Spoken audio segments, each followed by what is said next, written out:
In Arabic, the name of Muhammad, Muhammad's got many names, but one of the most important name is Mustafa. Mustafa in Arabic means he who was selected. And the idea is that since the time of Adam, the first human being, God selected from every generation the best of all the descendants of Adam. So there was some kind of natural selection, one generation after the other.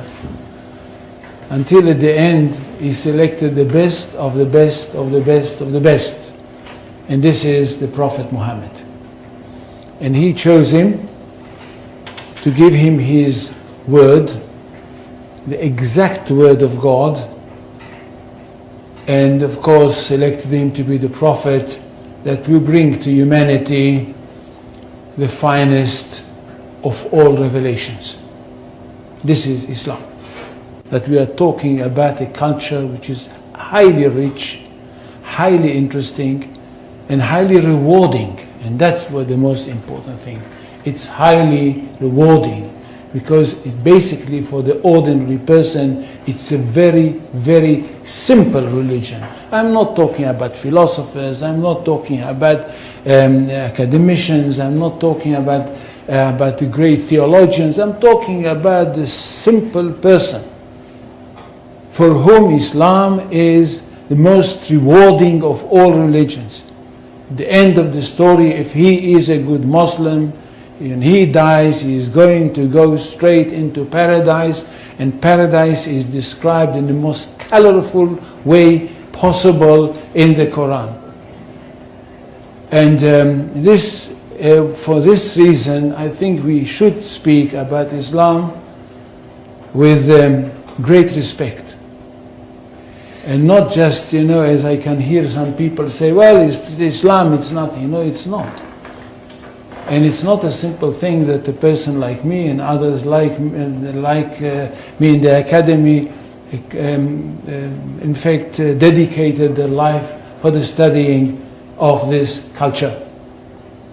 Now, Islam is not a religion in the ordinary, simple way of thinking.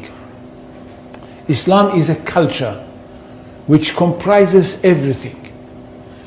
And most of all, it is a culture based on revelation, and it is a culture which is based on a legal system. It is basically a legal system. It is a legal system which comprises everything. It comprises the life of the individual, it comprises the life of the society, it comprises the state. That's one thing. Secondly, it is a world religion. It's not like Judaism, which is not a world religion. It is connected with the chosen people and it's only for them. And it's not connected with the territory of the world, it's connected with one small country. Islam is a world religion connected with the world, and it wants to establish world order. For Islam, the whole world is one state. And all the people of the world are those people who live in this one state. Now when Muhammad came with this idea, the words came from God to him. And it says, I don't know how many, do any people know Arabic here? They don't. So I will not quote in Arabic. In Surah 61, verses 11-13, we hear that God sent Muhammad with the true religion, with the right message, with the right path, in order that it should overcome all the other religions. Which means that there is only one truth. Jews and Christians, which are called the people of the book, had once their own truth, but they were not a very good custodians, and they falsified their books.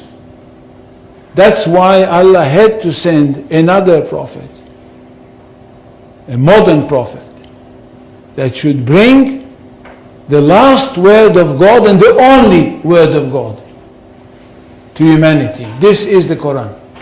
Nothing can be superior to it.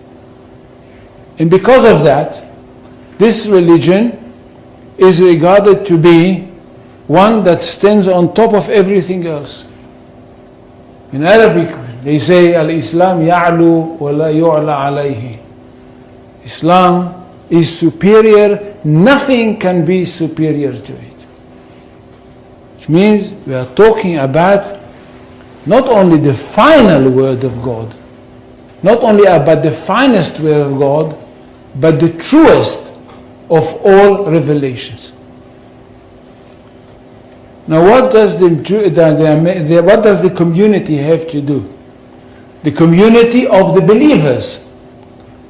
Those people that were lucky enough to have their hearts open and to have accepted the call of the Prophet Muhammad. What do they have to do? They have a mission in this world, to bring the word of God to the whole universe, or if you want, to the whole of this planet.